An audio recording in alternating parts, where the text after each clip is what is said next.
তো রানিং বাসের মধ্যে তারা উঠছে, উঠে একজন শিক্ষার্থীর পিঠের মধ্যে ছুরি মারছে। হ্যাঁ, একজন স্টুডেন্টের সন্ত্রাসীর মতো আরেকটা স্টুডেন্টের পিঠের মধ্যে তারা ছুরি মারছে। পুলিশ আবার আমাদেরকে মারতেছে, পুলিশ আমাদের উপরে টিয়ার শেল মারতেছে, সাউন্ড গ্রেনেড মারতেছে। গ্যাঞ্জামের সূত্রপাত তারাই ঘটাইছে।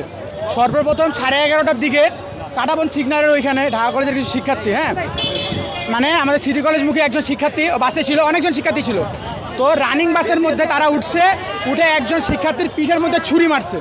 হ্যাঁ, একজন স্টুডেন্টের সন্ত্রাসীর মতো আরেকটা স্টুডেন্টের পিঠের মধ্যে তারা ছুরি মারছে। ঢাকা কলেজের শিক্ষার্থী নামক সন্ত্রাসীরা, শিক্ষার্থী তো না, শিক্ষার্থী নামক সন্ত্রাসীরা তারা ছুরি মারছে। হ্যাঁ, ড্রেস পরে ছুরি মারছে, অনেক ছেলেকে ইনজিওর করছে। তো সূত্রপাত তো তারা করছে, এখানে ঝামেলা তো তারাই নিজেরা ঝামেলা লাগাইছে। আবার পুলিশ আমাদের উপরে হামলা করতেছে, আমার এই হাতে পোজ দিছে।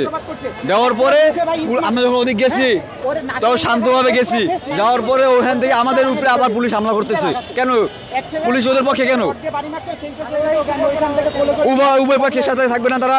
তারা কি দুই নাম্বারই করবো যে ওই কলেজের সাথে থাকবে, এই কলেজকে মারবে, লাঠিচার্জ করবে? পুলিশ আবার আমাদেরকে মারতেছে, পুলিশ আমাদের উপরে টিয়ার শেল মারতেছে, সাউন্ড গ্রেনেড মারতেছে। একমাত্র স্মার্ট সিটি বসুন্ধরা, আধুনিকতায় এক ধাপ এগিয়ে।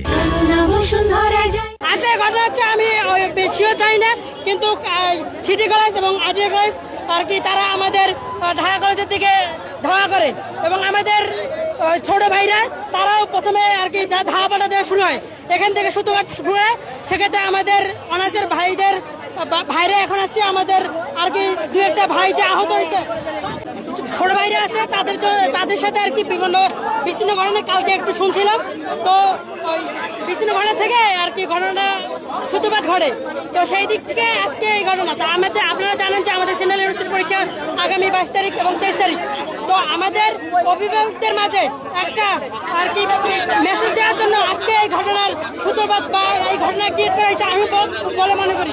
আমরা এর আর কি যারা এই ঘটনার সাথে জড়িত, সিন্ডিকেট থেকে শুরু করে সকলকে চিহ্নিত করে তাদেরকে আমরা বিচারের আওতায় দেখতে চাই। বিচ্ছিন্ন ঘটনাটা কি?